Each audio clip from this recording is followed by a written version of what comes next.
Join किए MNCs, वहाँ पे मुझे अच्छी तनख्वाह मिलने लगी और लाइफ भी पहले से बेहतर हो गई। करीब मैं 12 लाख के पैकेज पे पहुँच गया था। 2005 में मेरे एक मित्र ने मुझे डायरेक्ट सेलिंग के बारे में बताया और उन्होंने मुझे बताया कि ये एक ऐसी इंडस्ट्री है जिसमें आप सारे सपने पूरे कर सकते हैं। शुरू में तो बिलीव नहीं हुआ, लेकिन एक प्रोग्राम में जाने के बाद मुझे बिलीव हुआ कि वास्तव में ये एक इंडस्ट्री एक आम आदमी के सपने पूरे कर सकती है। ये सर मेरा बैकग्राउंड है। That's great sir. तो आप नेवी से रिटायर हुए, एमएनसी में काम कर रहे थे, फिर डायरेक्ट सेलिंग में आए और आप तो आगे चलो ठीक है, लेकिन जनरली लोगों को ये लगता है कि भाई नौकरी अच्छी चीज़ रहती है, नौकरी ही बच्चों को करवानी चाहिए। आशीष जी आज डायरेक्ट सेलिंग में हैं, फुल फ्लैज आपके साथ में काम कर रहे हैं, तो ये आपका डिसीजन था या आशीष जी का डिसीजन था? ये डिसीज़न तो मेरा ही था सर, क्योंकि पहले मैं नौकरी कर चुका था और आशीष की पढ़ाई चल रही थी। पढ़ाई करके ये जस्ट एक अकाउंटेंट लगा ही था और मैंने इनको कहा कि भाई डायरेक्ट सेलिंग हम करेंगे। और डायरेक्ट सेलिंग में मेरा विज़न खुल चुका था, मैं बहुत सारे मीटिंग सेमिनार देख चुका था। मैंने अपने ज्वाइन करने के 8 महीने बाद ही आशीष को डायरेक्ट सेलिंग में लेके आ गया था, इस विज़न के कारण कि आने वाले समय में मुझे लग रहा था कि यही एक ऐसा बिजनेस है जो एक व्यक्ति को न केवल उसकी पर्सनैलिटी डेवलप होगी बल्कि उसको फाइनेंशियली सिक्योर कर सकता है। आशीष जी, आपके लिए ये निर्णय जो था, पापा बोल रहे हैं इसलिए किया या आपको भी कुछ लगा था कि हाँ यहाँ एक सुरक्षित भविष्य है? सबसे पहले तो सर मैं आपका धन्यवाद करना चाहूँगा। वी आर वेरी एक्साइटेड और हम बहुत लक्की हैं कि हमें इस प्लेटफॉर्म पे आने का मौका मिला। मैं परमात्मा से यही प्रार्थना करूँगा कि जिस मकसद के साथ आपने ये चैनल शुरू किया है, जल्द से जल्द आप उस मकसद को प्राप्त करें। सर मैं ईमानदारी से बताऊं, जब शुरू में फादर साहब ने इस कॉन्सेप्ट के बारे में मुझे बताया तो मुझे कतई विश्वास नहीं हुआ। बहुत सारे संदेह थे दिमाग में, कंपनी चलेगी कि नहीं चलेगी, पैसा आएगा कि नहीं आएगा, भाग तो नहीं जाएंगे लोग, गालियां तो नहीं देंगे बाद में।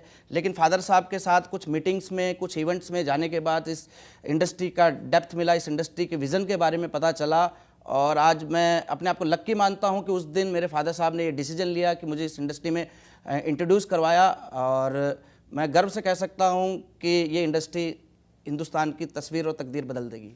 आशीष जी, एक चीज़ बताएं, आप बिज़नेस करते हुए, मतलब घर में तो आप पिता पुत्र रहते हैं, बिज़नेस में आप अपलाइन डाउन लाइन की इशू हो रहा है सोसाइटी में, वो पूरी तरह से कंप्लीट होने वाला है, तो बहुत मजा आने वाला है सर आज के इंटरव्यू में।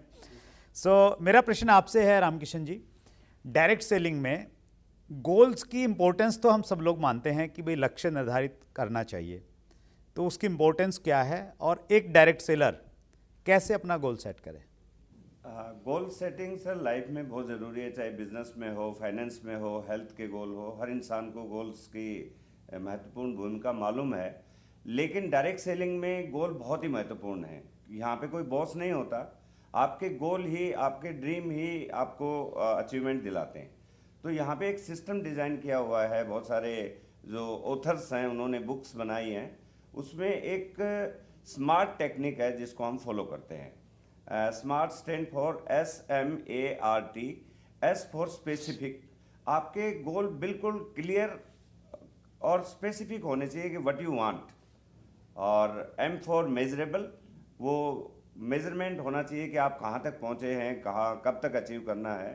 A फॉर अचीवेबल, और आपके गोल ऐसे होने चाहिए कि आप अचीव कर सकें।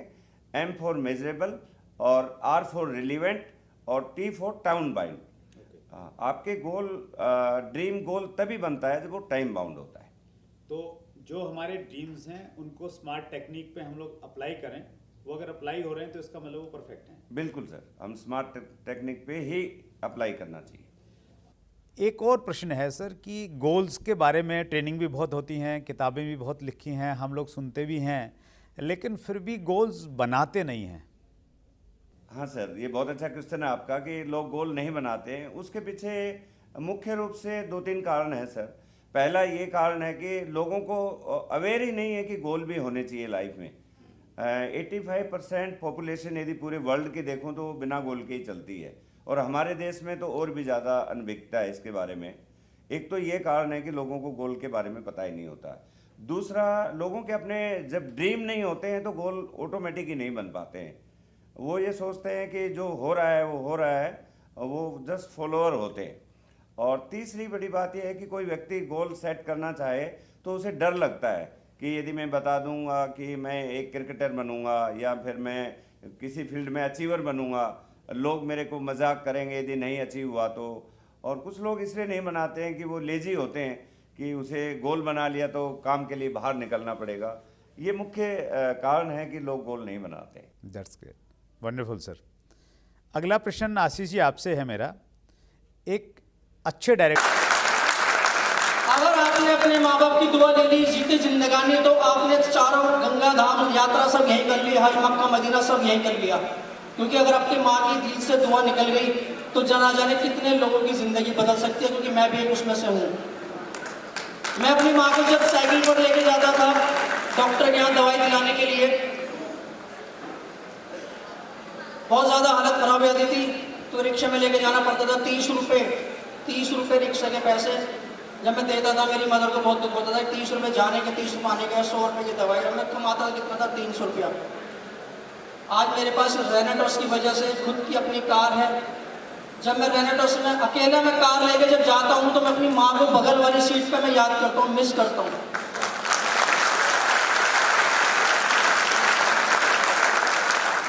जिस इंसान के अकाउंट में 400 रुपये हुआ करते थे और 100 रुपये किससे धार मान के 500 रुपये अकाउंट में डलवाता था और एटीएम से 500 रुपये भी निकाल लिया करता था, इस रेनेटोस की वजह से और मेरी माँ की दुआ से HDFC बैंक के मैनेजर खुद घर चल कर आया था।